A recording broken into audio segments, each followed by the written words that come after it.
شاید شده باشه که بعضی وقت از خود پرسان کرده باشید که آیا واقعا خدا وجود داره، یا شاید هم دیگه کس از شما پرسان کرده باشه. یک از سوالهایی که از آغاز بشریت تا به حال همواره تکرار میشه ای است که آیا واقعا خدا وجود داره یا خیر؟ اگر بله چرا؟ اگر نه خیر چرا؟ در این ویدیو قرار است که در دو بخش اول دلایلی که بعضی از مردم اثبات وجود خدا را رد میکنن و اونا رو بررسی میکنیم و جواب میتیم، و در بخش دوم دلایل اثبات وجود خدا را بیان میکنیم. قبل از اینکه ویدیو را شروع بکنیم، اگر که به محتوای مرتبط به خدا، دین و جوابهای سوالهای عمیق زندگی علاقه دارید، ویدیو را لایک کنین و کانال ما را سابسکرایب کنین و زنگوله را هم روشن کنین. بریم طرف اولین دلیلی که به خدایان میارن. اونا میگن که اگر خدا قادر مطلق است و خدا مهربان است، پس نباید اقدر درد، رنج، ظلم، جنگ، تجاوز و غیره وجود داشته باشه. پس اگر خدای باشه میایه و اینا را از بین میبره. خدای ما به ما گفته که من یک انسان خود مختار هستم و در تصمیم گیری اختیار دارم، و حال به ما گفته شده که در این دنیا قرار است که من امتحان بتم. پس این جنگ، ظلم، ویرانی، تجاوز و غیره آیا از دست ما انسان است یا از دست خدا؟ بله که از دست ما است. پس اگر خدا بیایه و از ظلم و جنگ و تجاوز را حذف بکنه، گزینه اشتباه را حذف بکنه و همه چیز را حل بکنه، آیا امتحان معنی میته؟ نه خیر. شماره 2، آیا جهان بدون خالق میتواند باشد؟ بعضی ها میگن که جهان خودش به وجود آمده و بعضی ها میگن که جهان همیشه وجود داشته. همه ما میدانیم که جهان بعد از ایجاد بیگ بنگ شروع شد و همه چیز به وجود آمد و قبل از بیگ بنگ هیچ چیزی وجود نداشت. حال سوال ای است که آیا خود بیگ بنگ میتونه که به تنهایی خودش باعث خود شده باشه؟ از نظر علمی هیچ چیز نمیتونه که خودش بدون هیچ کدام علل و هیچ کدام عامل به وجود بیایه یا اتفاق بیفته. پس حتی خود بیگ بنگ هم نیاز به یک مسبب داره که او مسبب باید خارج از بعد زمان و مکان باشه، چون که زمان و مکان بعد از اتفاق بیگ بنگ با وجود آمدن. پس او انرژی یا او فردی که مسبب بیگ بنگ شده خارج از زمان و مکان است، کسی است که ما برش میگیم خدا. شماره 3، اگر خدا وجود داره پس چرا خودش را نشان نمیده؟ خدا با ما گفته که تو یک موجود خودمختار هستی و اختیار داری، میتونی که جستجو بکنی و مرا قبول بکنی و میتونی که انکار بکنی وجود مرا. حال فرض کنید که خدا خود را نشان بده و من مطمئن شوم که خدای وجود داره و من میفهمم که عواقب رد کردن و انکار کردن خدا چی است. آیا به نظرتان به عنوان یک انسان عاقل ما میایم و دوباره وجود خدا را رد میکنم؟ نه خیر. پس از اون لحظه به بعد من مجبور میشم که به خدا باور بکنم و هر چیزی که به من گفته شده را انجام بدم و مثل یک ربات عمل بکنم. و شماره 4، اگر همه چیز خالق داره پس خالق خدا کیست؟ در یک ویدیو جداگانه قرار است که ویژگی ها و خصوصیات خدا را بحث بکنیم، ای که خدا چه ویژگی های را باید داشته باشه تا خدا باشه. یکی از ویژگی ها ازلی بودن و همیشگی بودن است. خدا باید ازلی باشه و مخلوق نباشه، یعنی خلق نشده باشه. چون که اگر که مثلا شما بگین که خدا را کی خلق کرده، ما میگم که مثلا احمد، شما باز میپرسین که احمد را کی خلق کرده، باز میگم علی، شما میگین که علی را کی خلق کرده، و این سلسله قرار است که تا به نهایت ادامه پیدا بکنه. پس یکی از خصوصیاتی که باید خدا داشته باشه ای است که ازلی است و از اول بوده و همیشه می باشه. این بود از 4 دلیلی که بعضی از مردم وجود خدا را رد میکنن. اگر ویدیو تا اینجا براتون جالب و کمک کننده بوده، ویدیو را لایک کنین و کانال را سابسکرایب کنین. حال بریم طرف دلایل اثبات وجود خدا. شماره 1، برهان امکان و وجوب.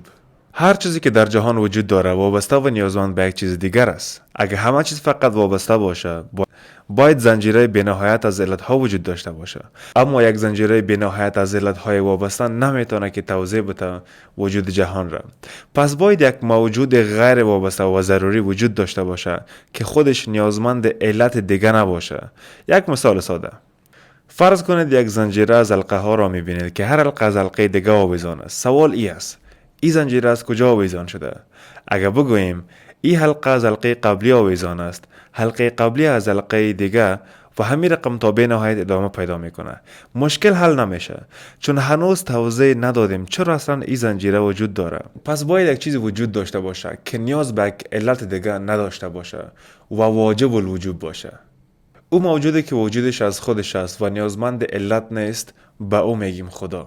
و حتی به این مفهوم داخل قرآن هم اشاره شده که الله سبحانه و تعالی میفرماید که آیا اونا فکر میکنن که بدون هیچ چیز خلق شدن و یا خودشان خود خلق کردن؟ سوره تور آیه 35. شماره 2. برهان کیهان شناختی، آغاز جهان. هر چیزی که آغاز داشته باشه نیازمند یک علت است. علم امروز نشان میده که جهان یک آغاز داشته، مانند نظریه انفجار بزرگی و همون بیگ بنگ. سوالی است، قبل از به وجود آمدن جهان چه چیزی باعث به وجود آمدنش شد؟ اگر جهان خودش علت خودش باشه، باید قبل از وجود خودش وجود داشته باشه که تناقض است. پس علت جهان باید خارج از جهان باشه، چون جهان را ایجاد کرده. فراتر از زمان و مکان باشه، چون زمان و مکان با جهان آغاز شد و دارای قدرت بزرگ باشه. پس در نتیجه یک علت داریم که قدرتمند است و خارج از بعد زمان و مکان است که این علائم با علائم خدا سازگار است. شماره 3. برهان نظم و تنظیم دقیق جهان.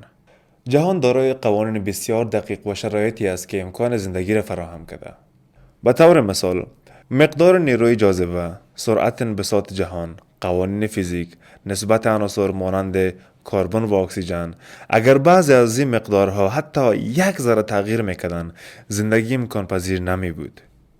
مثلا اگر که داخل صحرا یک دانه ساعت پیدا بکنن، آیا فکر میکنن که مثلا همین خاک اتفاقی کنار هم آمده و یک ساعت جور کرده، یا یکی نتیجه میگیرید که یک سازنده وجود داره که این ساعت را جور کرده؟ جهان بسیار پیچیده تر از ساعت است، اما کوشش کردم که یک مثال ساده بتون براتون. پس در نتیجه بسیار از دانشمندان گفتن که اینقدر دقت و اینقدر ظرافت در ایجاد و طراحی جهان و کائنات نیاز یک فردی است که علم و قدرت بالا داشته باشه که این علائم و این نشانه ها با مفهوم خدا مطابقت دارند. حتی در قرآن کریم ذکر میشه، سوره ملک آیه 3 الله متعال میفرماید در آفرینش خداوند هیچ بی‌نظمی نمیبینی. شماره 4. آثار و نشانه ها. فرض کنید من از شما سوال پرسان بکنم که چی رقم شما فکر میکنین که ایلان ماسک وجود داره؟ شما خوره ندیدین. شما میگین که از روی نشانه ها میفهمم که او وجود داره، چون که او گوشی ساخته، موتر ساخته، شرکت فضایی ساخته و غیره. حال همین را میتونیم که به همه چیز تطبیق بکنیم.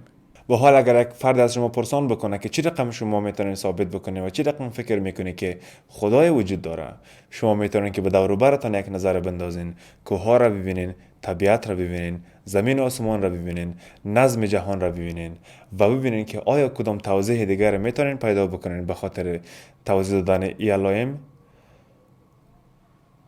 و در نهایت متوجه میشین که تنها توضیحی که میتونین به خاطر اینا بتن این است که بگوییم که خدای وجود داره که اینها را ساخته. این هم از 4 دلایل مشهوری که استفاده میکنیم به خاطر اثبات وجود خدا. و همچنین در کنار این دیدگاه دیگر وجود داره به نام دیدگاه تکامل که مردم قرنها میشه سر از بحث میکنن و امروزه به یک نظریه مشهور تبدیل شده که این هم تا جای اثبات خدا را رد میکنه. در ویدیوی بعدی سر نظریه تکامل بحث میکنیم. اگر این ویدیو براتون کمک کننده بوده و از ویدیو لذت بردین، ویدیو را لایک بکنید و چنل ما را سابسکرایب کنید. تا ویدیوی بعدی، خدا نگهدار.